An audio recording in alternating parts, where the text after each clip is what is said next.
जब लुइस ने grave hello shark के निशान को फिर से चालू किया तो वास्तव में देखा कि ग्रेव हेल शार्क सीन नदी के किनारे है और पेरिस के शहर की ओर तैर रही है। ये बिल्कुल वैसा ही है जैसा कि छोटे आय ने कहा था। इस समय लुइस भय में डूब गया। अगर जल्दी से इस ग्रेव हेल शार्क को नहीं हटाया गया तो नदी के किनारे तैरने वाले लोग खतरे में पड़ सकते हैं। ये साबित करने के लिए कि ग्रेव हेल शार्क वास्तव में नदी के किनारे है या नहीं, लुइस निशान के मार्गदर्शन का पालन करते हुए यहाँ आया।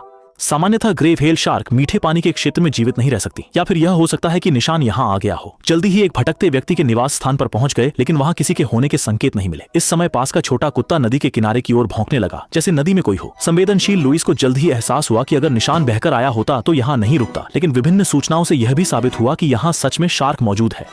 अगले दिन लुइस फिर से नदी के किनारे जांच के लिए गया, लेकिन उसने देखा कि आसपास ग्रेव हेल शार्क घूम रही है। इसके बाद उसे पुलिस का फोन आया। जल पुलिस ने सूचित किया कि नदी के किनारे से एक शव निकाला गया है। जल पुलिस मुख्य रूप से सीन नदी की निगरानी और प्रबंधन का काम करती है। लुइस जब मौके पर पहुंचा तो उसने पाया कि मृतक वहीं कल गायब हुआ भिखारी है, और अधिक आश्चर्यजनक ये था कि इस भिखारी का निचला हिस्सा गायब था।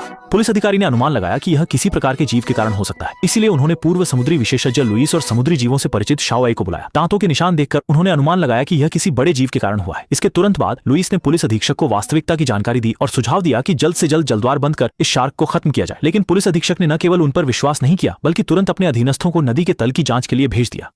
हालांकि लुइस और छोटा आय को यह अस्थिर लग रहा था, लेकिन गश्ती पुलिस आत्मविश्वास से भरी हुई थी और बिना किसी डर के आगे बढ़ रही थी। मजबूरी में लुइस को उनके साथ मिलकर खोज में मदद करनी पड़ी, जबकि छोटा आय जल्दी से भाग गया। सीन नदी के सुंदर दृश्य के साथ आप पेरिस के 80% प्रसिद्ध प्राचीन इमारतों को देख सकते हैं, लेकिन इस समय वे सभी देखने का मन नहीं कर रहे थे। सभी चिंतित थे कि नदी में वास्तव में यह शार्क है या नहीं। मार्कर का पीछा करते हुए उन्होंने तुरंत सही स्थान निर्धारित किया और कुछ पूरी तरह से सुसज्जित जल पुलिसकर्मी तुरंत नदी में कूद गए। चूंकि नदी का पानी समुद्र के पानी से अलग होता है, पानी के नीचे की दृश्यता की सीमा केवल 6-7 मीटर की होती है। शुरुआत में जल पुलिस को लगा कि शार्क नहीं हो सकती, लेकिन फिर उन्हें लगा कि कोई विशाल जीवित वस्तु है।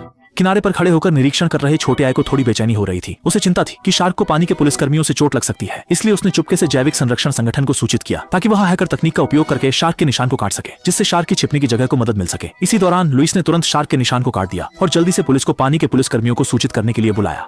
कुछ समय बाद जल पुलिस सुरक्षित रूप से नाव में लौट आई। हालांकि उन्होंने शार्क का कोई निशान नहीं देखा, लेकिन सोनार उपकरण की मदद से उस विशाल जीव की पुष्टि की। लुइस जब किनारे पर आया तो वह आश्चर्यचकित था कि निशान क्यों गायब हो गया। जब उसने पास में छोटे आय को देखा तब लुइस को अचानक समझ में आया और वह तुरंत समुद्री संरक्षण संगठन की ओर चल पड़ा।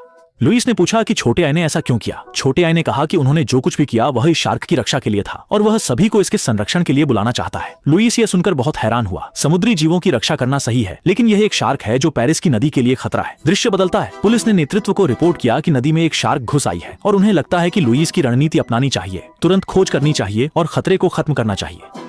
यह सुनकर पुलिस अधीक्षक के सिर में दर्द होने लगा, क्योंकि यहाँ पर जल्द ही ट्रायथलॉन तैराकी प्रतियोगिता होने वाली है, जिसमें दुनिया भर के मीडिया और प्रतिभागी शामिल होंगे। पूरी नदी के किनारे को बंद करना होगा ताकि सुरक्षा सुनिश्चित की जा सके, लेकिन उसके पास इतना अधिकार नहीं है, इसलिए उसे मेयर से परामर्श करना होगा। अगले दिन सुबह पुलिस अधीक्षक लुइस को लेकर मेयर से मिलने गए, लेकिन मेयर ने सुनने के बाद कोई प्रतिक्रिया नहीं दी।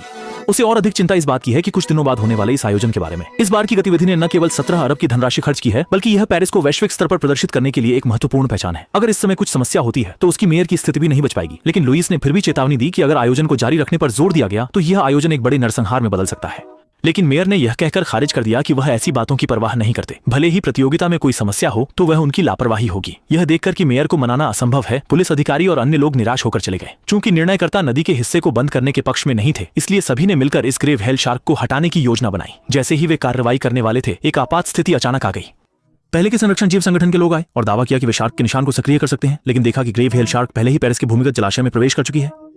उसे और अधिक चिंता इस बात की थी कि छोटा आय पहले ही स्पष्ट कर चुका था